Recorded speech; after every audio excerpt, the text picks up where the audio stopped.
Good evening and welcome to K-Talk. I'm Kendall Durst. Tonight we will be joined by many special ladies, but first off we're going to kick off the night with Taylor Swift. Let's welcome her out here. Hello Taylor. Hi. How are you tonight? I'm good. How are you? Good. It's great to have you back on the show. Thank you. It's been a couple years. Yes, it's been a while. So we're going to start out the show with talking about your new album, of course, 1989. It's about 2 weeks old this week. Yep. In the first week it sold over a million albums. Just in the first 7 days. How is that for you? What does that feel like? It's crazy. It's amazing to have the fans overwhelming support. It's so gratifying. Those fans love you. They really do. It's insane. They support you in anything you yes, do. Completely. You just recently changed past there for a little bit. You transferred from starting out as country, moving into country pop, and now you're specifically pop. Yes. Talk about that a little bit for us. I feel like my fans directed me in this direction that I'm going in. It's my thoughts and my feelings are shared with my fans, and I think as I'm maturing, this is the direction I want to go in, and they're going to support me no matter what. So it's just amazing. Yeah. Speaking of support, I know a lot of fans were backing you on dropping your music from Spotify. You didn't have everything up there, but you had a couple songs, and you don't have to pay for Spotify. So that's an interesting type of music deal there. Can you tell me your thoughts on that? We decided to drop my music from Spotify because we figured I feel as if my music is an art, and just like buying a painting or buying a sculpture or something like that, that's completely how I feel my art is. And I think the fact that it could be displayed for free where anyone could get it, I didn't appreciate that. I agree with that. I understand. I think a lot of your fans do understand that.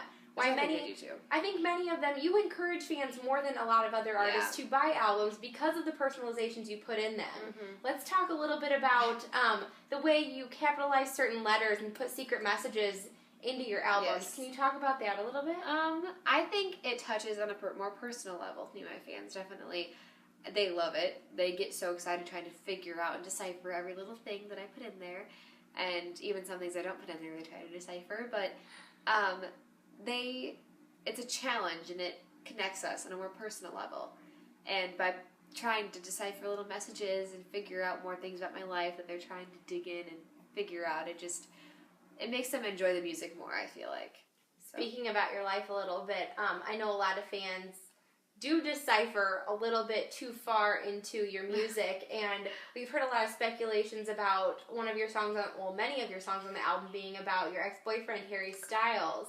And also another one that I think you commented on in a magazine article that Bad Blood was a little bit inspired by Katy Perry. I know you two had a little disagreement there for a little bit. Yeah. Tell me about Harry Styles. Can you tell me if some songs on the album are about him? I think he knows if they are. I think whoever I write songs about, whatever the issues or situations they may be, I think the people involved know. And you that's give them for some them hints to know, and others to try to figure out. And I think they definitely will. Yeah. Well, Taylor will be back with us later on in the show. She's going to be performing one of her hits, Out of the Woods, from her new album, 1989. We'll be back after this.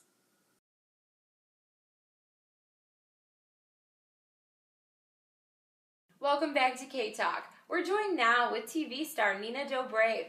Nina, how are you? I'm good, how are you? Good. You look adorable, thank you, always. So do you. Yeah, right. So Nina, we have heard that this is the 5th year you have been living in Atlanta. Is that correct? Yes, that is correct. Yeah. What encouraged you to move to Atlanta from LA? I moved to Atlanta when we started filming Vampire Diaries, the first season. That's where we were shooting. It's where we still continue to shoot. And I just decided to buy a house. I didn't feel like renting one. I believed in the show. So had a lot of faith in the show, thought you'd buy a house, tie it down. Yeah, and it was a really great decision. I didn't have to pay rent for 5 years. And I was going to say, it's lasted for 5 years, so obviously it's working for you. Yeah, so tell us about Atlanta. How do you like it? Such a big difference from LA? It's such a big difference. It's so laid back, and I can go in sweatpants, and no one judges me, and I can go eat everywhere and just experience Atlanta. But lately I've been so packed with stuff that I haven't been able to be there as much, which is really sad. But I'm so happy that I could experience it as much as I have these past 5 years. I bet. We have heard how busy you are. Mm-hmm. Crazy. You're crazy. So, you not only have filmed Vampire Diaries for 5 seasons. Yes. You just, and are filming right now, you just recently showed up in your crossover show, The Originals, which is Vampire Diaries' sister show. Yep. You just showed up in that show as your character Elena's ancestor. Yes. So, there's that. Yeah, that was super fun.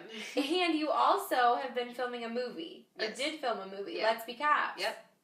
That was so much fun. That was such a great cast to work with and director. Everyone was so great and everyone was so funny, and it was just such a different feel than Vampire Diaries. Really different, I'm sure. I love Vampire Diaries and the cast and the crew and everyone there, but being able to get a different feel and different vibe was so great, and it really helps me as an actor, especially getting to do a comedy and go back to doing Vampire Diaries, which is so drama and running and fog and everything.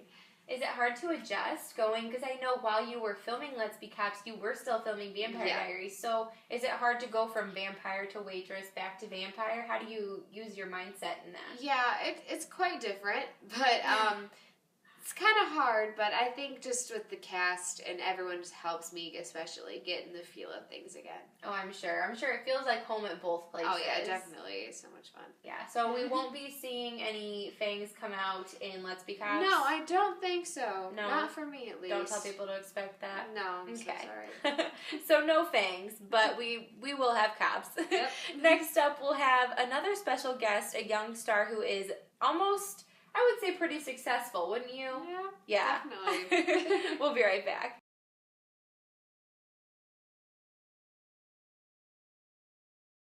And welcome back. We're now here with Shailene Woodley, who I'm sure you've heard of before. She's become quite the rising star over the past couple of years. Shailene, how are you today? I'm good, how are you? Good. Thank you for joining us. I know you're crazy busy. Taking time out of your schedule is really important to us.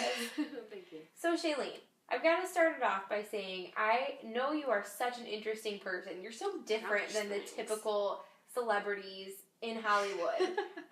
What is this I hear about all your belongings fitting in one suitcase? Yeah, well, okay, yeah. I have a carry-on suitcase that I have all my belongings in, and I carry it everywhere I go. And I did have a house, but I gave it up to my grandmother because I'm always here and there, and I figured it'd just be easier to just have a suitcase with all my stuff in it. So, yeah, that's how I live, and everything fits in there. Everything. Like, what is in your suitcase? Like all my clothes, and then my kitchen stuff was with my mom, but yeah, no, I just have clothes and like bathroom supply stuff I just need to live. Well, okay then. If that works for you. So where do you stay when you are home? I know it's just for short periods of time because you are so busy, but where do you stay? Well, like the last time I was home for only 15 days. I stayed with my friends on my friends' couches, my parents, just randomly places. I just want to see everyone when I come home and experience everything again, and it's just so great to be able to stay with my friends and my family and rekindle our relationships. So I've been gone for such a long time. And I'm sure it's so hard because you are gone for long periods of time. You started off on The Secret Life. Lots of seasons there, lots of time on here. Why do you think just now you're becoming so much more into the spotlight? I don't know. I did projects before Secret Life and after Secret Life. Before I did the Divergent series, I just think Divergent is such a great concept for a book. And I think when people saw Divergent, they really picked up that whole girl power feel, which I loved portraying that. And then I developed ours. And John Green's an amazing writer, so that whole storyline is amazing. And working with Ansel Elgort is just such a great thing. He's such a great guy. But, yeah, no, I think just my fan base has gotten so much stronger because of Divergent. There's a lot of girls who definitely support me. Speaking of those fans, I'm sure the main question here is, what is it like working with Ansel Elgort as a brother and as a love interest? It's definitely weird. It's different. It's very different. I bet so. I love him so much, and more as a brother than as a love interest. Sorry. You're disappointing so many shippers, people. But yeah, no, him being my brother in the Divergent series is just so great. Caleb and Tris have such a great relationship and bond as brother and sisters. They've gone through so much together. So, and playing his love interest is quite amazing too. He's an attractive man, but we know. No, but he's such a great guy. No matter how I work with him, I'm just so lucky to be able to work with someone as talented as he is. You can definitely see that bond between you two in all your films in different ways. Yeah. That's great to see. So Shailene, what are your future plans? I don't know yet. Really, I'm really hoping for the third book of that Divergent series to come to life. Because you're working on Insurgent now. Yes. So the third one is going to come out soon. Yeah. Yeah. Hopefully. We're hoping. And then I really want to work with John Green again. So anything that he writes, I would gladly participate. He's an amazing man. But yeah, hopefully something along those lines is what I'm hoping for. And we definitely hope so too. We'll be happy to watch those. Thank you. Thank you, Shailene. Now we'll go to Taylor Swift in our lounge. She'll be singing a laid-back version of her new single, Out of the Woods. Thanks for joining us tonight. Have a good evening.